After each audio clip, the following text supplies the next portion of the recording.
What is up, everybody? Murray NJ08 is back with my Photoshop tips and tricks and Lightroom tutorials. If you've watched previous episodes, we are doing a mini series right now of specifically talking about photo retouching techniques. I'm breaking them into separate parts. We did whitening teeth. In this episode, we're going to be talking about popping the eyes out and whitening the whites in eyes. And then at the end of the individual photo retouching techniques, we are going to be doing one large, long workflow where I put everything together in one long video and we do a full portrait retouching workflow of what I would do to fix a portrait. But for now, we're just going to be doing the eyes. So I shot this in my studio, my portrait studio of a fashion shoot. We're going to zoom in right here. This was taken with the 7D Mark II with the 70 to 200 2.8 portrait lens. And it really benefits me because right now I have to zoom in as much as I can to work on these eyes.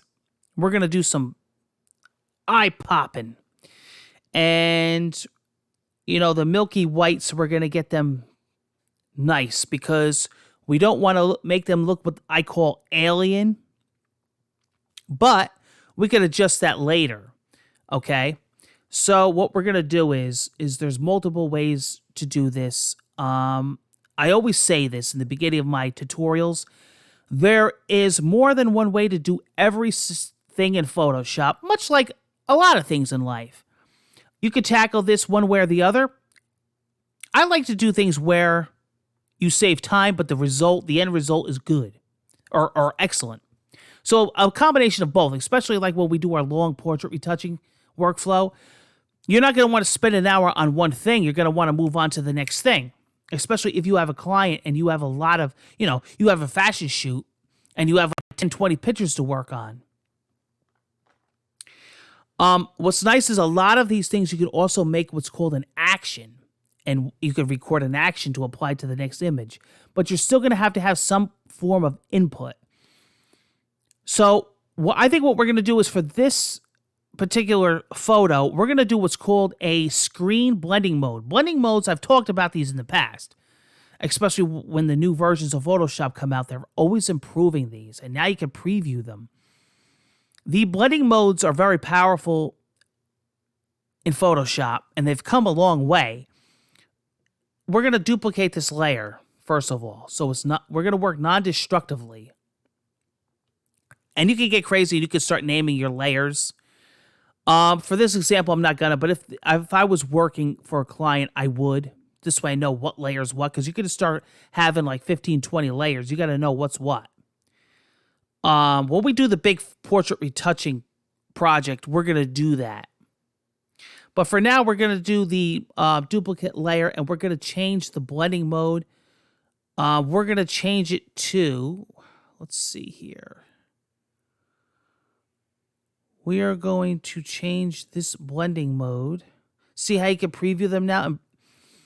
In previous Photoshops, you couldn't. We're going to change it to screen. Now, you have to understand something. I'm going to zoom out. It's applying it to the whole image, okay? Because we didn't do an adjustment layer, right?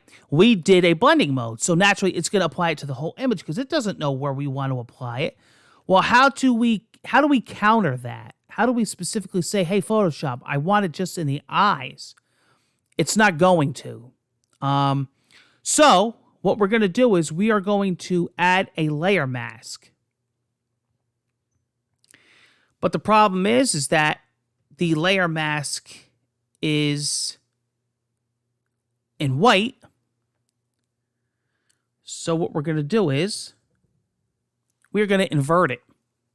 Now the layer mask is hidden behind a black layer.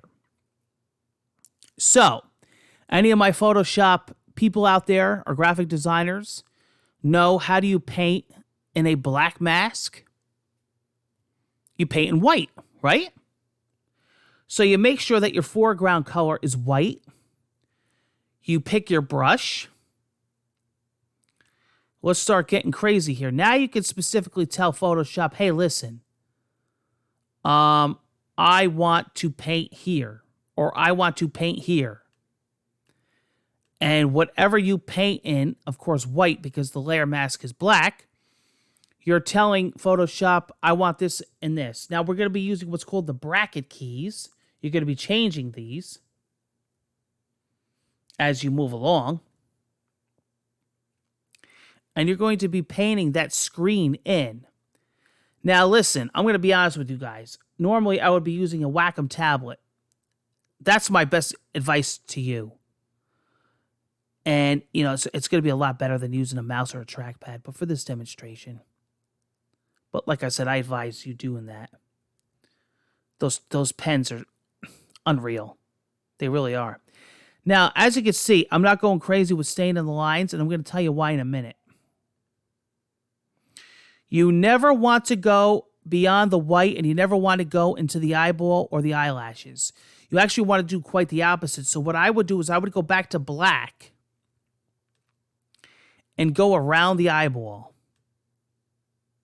Look how they pop. Look how it makes it real nice. Watch this. It's doing the opposite, but it's making your surroundings really pop. I would even say go around here. And make that stand out from the white. You're going to really see that pop out. As you can see, we overdid it here with the white, so I'm just going to go in with black, and it's going to basically subtract, okay? Before, after. Before, after. Okay? We're going to grab our hand tool, and we're going to shift over to this eye. We're going to go get the brush. We're going to go back to white. Remember, we had black on. We don't want that. We could increase the bracket here. And we're going to start painting in white.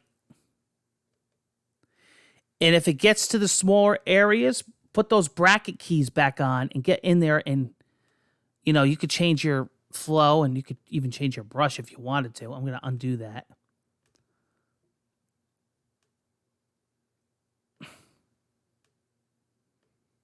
Okay. And then again, what I would do is I would go back to the black.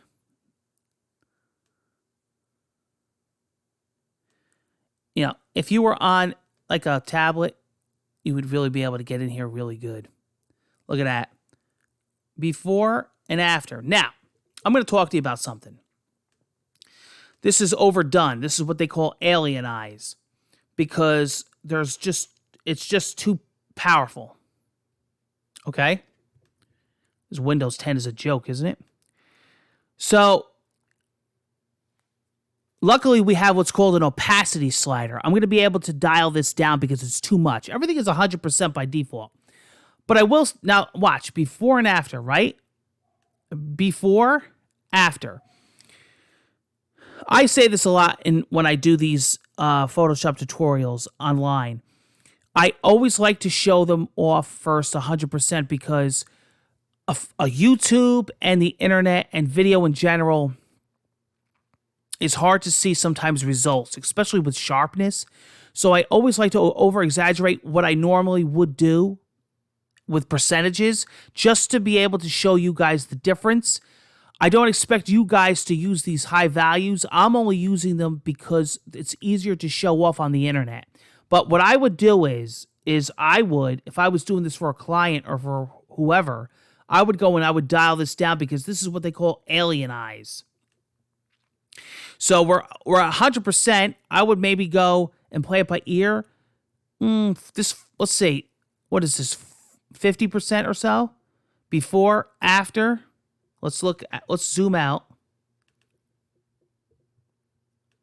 Before, after. Okay, let's see. Before, after. Not bad. And to taste, you could dial it down, you could dial it up. It's up to you. But that's whitening eyes in Photoshop. That's one of the portrait touching techniques that I use in my workflow. Again, you'll see that when we do the final big workflow.